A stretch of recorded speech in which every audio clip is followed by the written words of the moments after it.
Hello everyone, তোমরা সবাই কেমন আছো? আশা করছি ভালো আছো। আজকে তোমাদের সাথে একটা নতুন রেসিপি নিয়ে চলে এসেছি, মাশরুমের রেসিপি। তো চলো, প্রথমেই আমি 200 গ্রামের মতো মাশরুম নিয়ে নিয়েছি। এই মাশরুমগুলোকে এবার প্রথমেই ধুয়ে নিতে হবে। ধুয়ে ছোট ছোট সাইজ করে এগুলো কেটে নিতে হবে। দেখো, এরকমভাবে আমি সাইজ করে কেটেছি। তো তোমরা এরকমভাবে কাটতে পারো, বড় করলে খুব একটা ভালো হবে না, তাই ছোট ছোট করেই আমি কেটেছি। তারপর দিয়ে দেবো একটা টমেটো। দুটো দেওয়া দরকার নেই, একটাই আমি দিয়েছি টমেটো। তারপরে পেস্ট করে নেব আদা রসুন সব কিছু, লঙ্কা সব কিছু পেস্ট করে নেওয়ার পরে এবারে আমি তেল দিয়ে দেবো কড়াইতে। তেল দেওয়ার পরে কিছুটা এটা গরম হয়ে গেলে তারপরে দিতে হবে। তো এই রান্নার জন্য, এই রেসিপির জন্য খুব একটা বেশি খরচ লাগে না। তো তোমরা চাইলে অবশ্যই খেতে পারো।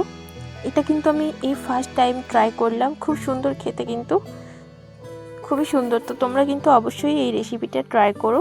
এই মাশরুম ছাতুটা আমি কিন্তু কখনোই খাইনি, এই প্রথম খেলাম। তো যেটা বুঝলাম খুবই সুন্দর, খুবই সুন্দর। এমনি ছাতুগুলোর থেকেও এগুলো খুব সুন্দর।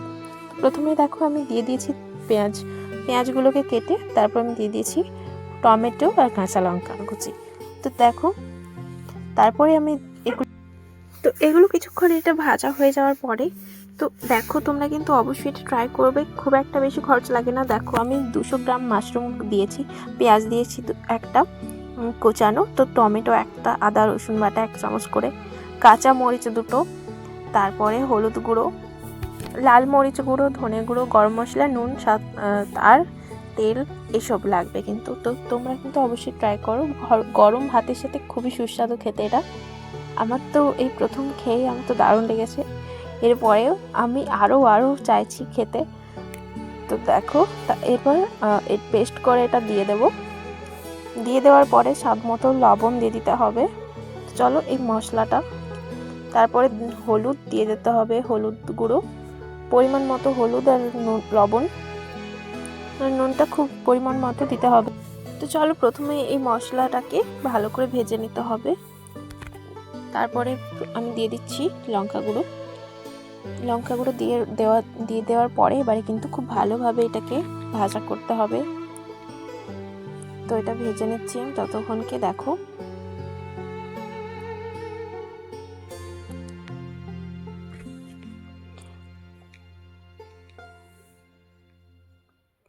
ভেজে না নিলে কিন্তু ভালো না, তাই এটা ভালো করে একটু লাল লাল ভাবে ভেজে নিতে হবে প্রথমেই। তো চলো এটা ভেজে নেওয়া যাক।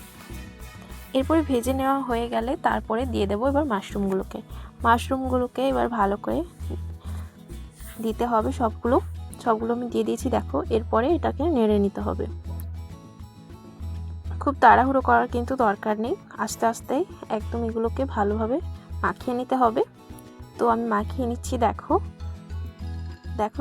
কালারটা কত সুন্দর হয়েছে। তো দেখো তোমরা কিন্তু অবশ্যই ট্রাই করো, খুবই সুন্দর খেতে, খুবই সুস্বাদু এই রেসিপিটা।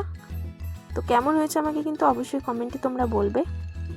আর অবশ্যই লাইক, কমেন্ট, সাবস্ক্রাইব করবে আমার চ্যানেলে নতুন হলে অবশ্যই সাবস্ক্রাইব করবে, আমার পাশে থাকবে। তো দেখো আমি মাখিয়ে নিয়েছি খুব ভালো করে। এরপরে অল্প পরিমাণে একটু জল দিতে পারো, তো জল দিলে ভালো হবে। তো অল্প পরিমাণে আমি জল দিয়ে দেবো।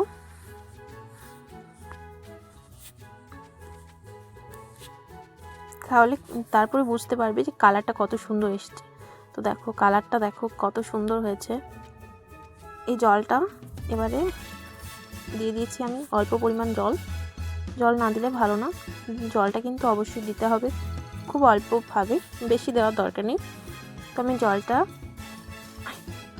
আরও কিছুক্ষণ এটা ফুটিয়ে নেওয়ার পরে কালারটা খুব সুন্দর আসবে, দেখবে এখনই খুব সুন্দর কালারটা লাগছে। তো দেখো এই জলটা যতক্ষণ না নিজে থেকে ঠিক হচ্ছে, তো দেখো জলটা প্রায়, তো দেখো জলটা কিন্তু শুকনো হয়ে গেছে।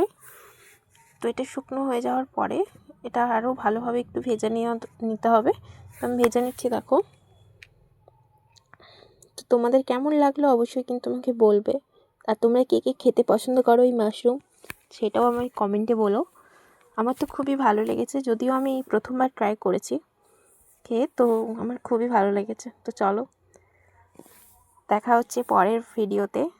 তো ততক্ষণ বলো আমাকে যে এটা কেমন হয়েছে। দেখো ফাইনালি এরকম রঙটা এসেছে, কালারটা কিন্তু এরকম এসেছে। তো কেমন হয়েছে তোমরা কিন্তু অবশ্যই আমাকে বলবে। সবাই ভালো থেকো, দেখা হচ্ছে পরের ভ্লগে, টাটা।